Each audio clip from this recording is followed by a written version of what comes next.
ইরানের সাথে যুক্তরাষ্ট্রের আলোচনার গুঞ্জনের মধ্যেই নতুন মোড় নিচ্ছে এই সংঘাত পরিস্থিতি। এর মধ্যে তেহরানে জোরে সোরে হামলা চালানোর প্রস্তুতি নিচ্ছে ওয়াশিংটন। এর অংশ হিসেবে স্থল আক্রমণের সম্ভাবনা বিবেচনা করছেন মার্কিন প্রেসিডেন্ট ডোনাল্ড ট্রাম্প। এমন প্রেক্ষাপটে মধ্যপ্রাচ্যে বহু মার্কিন প্যারাট্রুপার যুদ্ধে অংশ নিতে পারে বলে ধারণা করা হচ্ছে।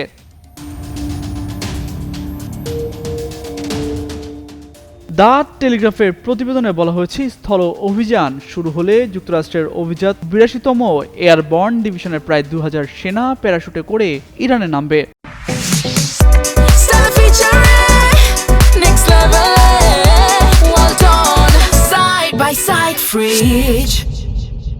দ্য টেলিগ্রাফের প্রতিবেদনে বলা হয়েছে, স্থল অভিযান শুরু হলে যুক্তরাষ্ট্রের অভিজাত ৮২তম এয়ারবর্ন ডিভিশনের প্রায় ২০০০ সেনা প্যারাশুটে করে ইরানে নামতে পারে।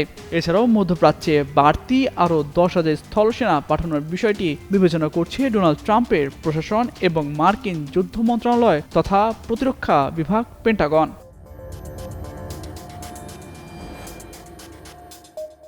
ফেব্রুয়ারির ২৮ তারিখে শুরু হওয়া মার্কিন ইসরায়েলি বিমান হামলার পর এই যুদ্ধ শুরু হয়। সেখানে স্থলসেনা পাঠানো হলে তা উত্তেজনা আরও বাড়াবে। মূলত ৮২তম এয়ারবর্নের সৈন্যরা শত্রুভাবাপন্ন পরিবেশে ঝুঁকিপূর্ণ অভিযানে বিশেষজ্ঞ।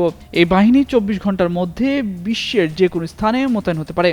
এ বিষয়ে হোয়াইট হাউসের মুখপাত্র আনা কেলি বলেন, প্রেসিডেন্ট ট্রাম্প সবসময় সব ধরনের সামরিক বিকল্প হাতে রাখেন। এই বাহিনী পাঠানোর সিদ্ধান্ত আসে এমন সময়ে যখন প্রায় ৫,০০০ মার্কিন মেরিন নিয়ে গঠিত দুটি এমফিবিয়াস আক্রমণ দলও ওই অঞ্চলের দিকে অগ্রসর হচ্ছে।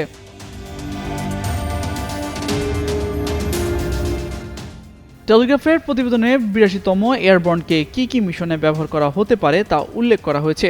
এর মধ্যে রয়েছে হরমুজ প্রণালীতে আক্রমণ। ব্রিটিশ সামরিক গোয়েন্দা বিভাগের সাবেক কর্নেল ফিল ইনগ্রাম বলেন, প্রথমে ব্যাপক বিমান হামলার মাধ্যমে দ্বীপটির প্রতিরক্ষা দুর্বল করতে হবে। এরপর প্যারাট্রুপাররা নেমে গুরুত্বপূর্ণ ঘাঁটি দখল বা টানেল নেটওয়ার্কে অভিযান চালাতে পারে।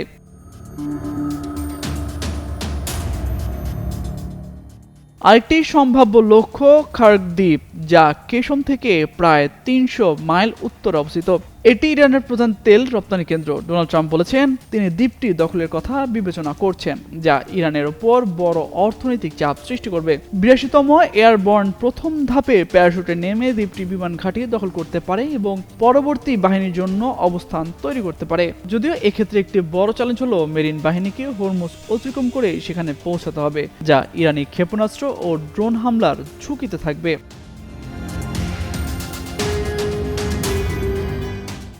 সবচেয়ে ঝুঁকিপূর্ণ এবং কম সম্ভাবনাময় পরিকল্পনা হলো ইরানের অভ্যন্তরে ঢুকে সমৃদ্ধ ইউরেনিয়াম দখল করা। ৮২তম এয়ারবর্নকে ইউরেনিয়াম মজুত করে স্থানে পাঠিয়ে তা দখল করার চেষ্টা করা হতে পারে, যার ওজন প্রায় ১,০০০ পাউন্ড বলেও ধারণা করা যায়। তামজিদ মির্জা, যুগান্তর নিউজ।